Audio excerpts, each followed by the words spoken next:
Good morning, biology students. So today I'm going to start you off with a little video from my home classroom about what you're going to be doing today for your project. So again, review, we're doing our ecology project. You all selected a biome.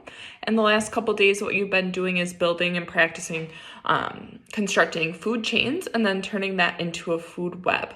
So on day 2, what you did is you created 3 food chains made up of producers, primary consumers, secondary consumers, and tertiary consumers. And those were producers are the ones that are going to produce their own energy through sunlight through a process called photosynthesis. Then we've got those herbivores. Those are going to be the ones that are going to be eating the plants, the producers. Omnivores eat both plants and animals.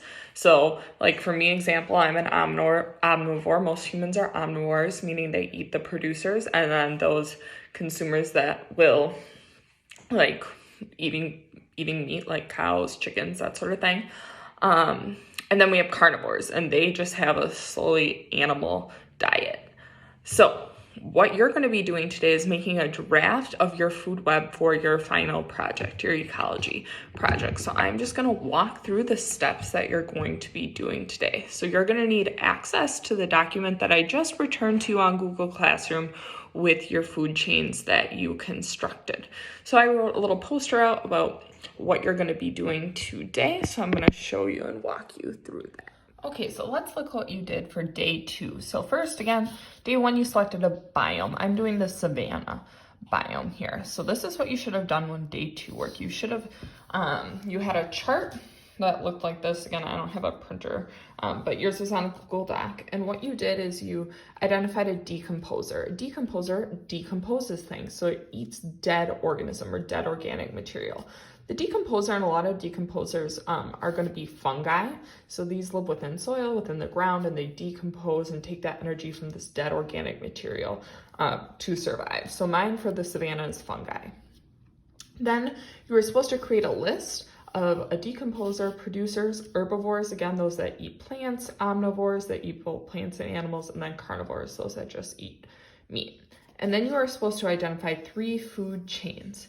Now you're going to need more organisms in your food web than just those that have the 3 food chains. And they're not always going to be super linear like this, because I could say that the ant also eats the red oat grass. So you're going to have to do some research here. But this is what I have for my 3 food chains. So food chains are set up from the producer that produces its own energy through sunlight. Then the primary consumers eat that producer. So here I have the harvester ant eating the stargrass. Then the secondary consumer eats the primary consumer. So I have the aardvark eating the harvester ant. And then the tertiary consumer is kind of at the end of the food chain usually. Sometimes you can have a quaternary consumer, but the tertiary consumer will eat that secondary consumer. So the hyena in this case eats the aardvark. So your job today is going to be taking these 3 food chains, plus you'll probably need more organisms than just in your food chain. So you're going to have to do a little bit more research or take from those organisms that were above the food chain that you did. And you're going to put it into a food web. So I drafted a little food web here. So here, and I made a key here. So you should make a key. You identified these in your food web outline. Make a key of decomposers, producers, herbivores, omnivores, and carnivores. So that's what I have these colors for, and you'll see it in my food web here. So what I have here is I have my producers kind of at the bottom, and they could be anywhere on your food chain if you want them in the middle.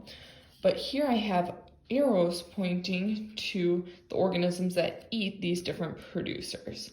So here I've got different types of grasses, a tree here, and here I'm going to have the harvester ant eat the stargrass. Same with the grasshopper, so the arrow's pointing in that direction. And then I have the organisms that eat those herbivores as well. So here I've got here the rabbit here wasn't included in my food chain. I added that. Same with the eagle, same with the wildebeest. So I added several organisms to this as well. But here I can see I have my herbivores, and then those organisms that eat my herbivores are going to be my carnivores as well.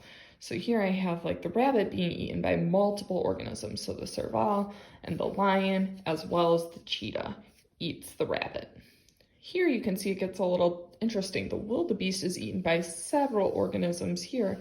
The wildebeest is an omnivore because it eats the red oat grass as well. Oh, oops, sorry, I forgot my arrow. The wildebeest, as well as like things like grasshoppers, that sort of thing. And the wildebeest is going to be eaten by the cheetah, the lion, the serval. And therefore, what's going to happen is we're going to see that there's going to be quaternary consumers as well, because if the wildebeest is eaten by the cheetah per se, and then we have the cheetah being eaten by the lion in this case would be the quaternary consumer. But you're just going to make these connections that are possible. So you're probably going to have to do some research like, does a lion eat a rabbit? Or hypothesize, would this organism eat that organism, to make all your connections. And then make sure you create a key of your decomposer, producer, herbivore, omnivore, carnivore. How you do this is I indicated my decomposer just on the side here, that my fungi within the soil is going to be my decomposer. And I just put some arrows by it because it's going to be all dead organisms. So all these organisms, including the producers and the consumers that die, are going to be eaten by the fungi. Lastly, my last step here is to add my abiotic factors. So I've got the abiotic factors, which you learned about last class for this biome, would be sun is necessary for those producers. I've got water, right? These producers need to survive with water, as well as the consumers, rocks, and soil.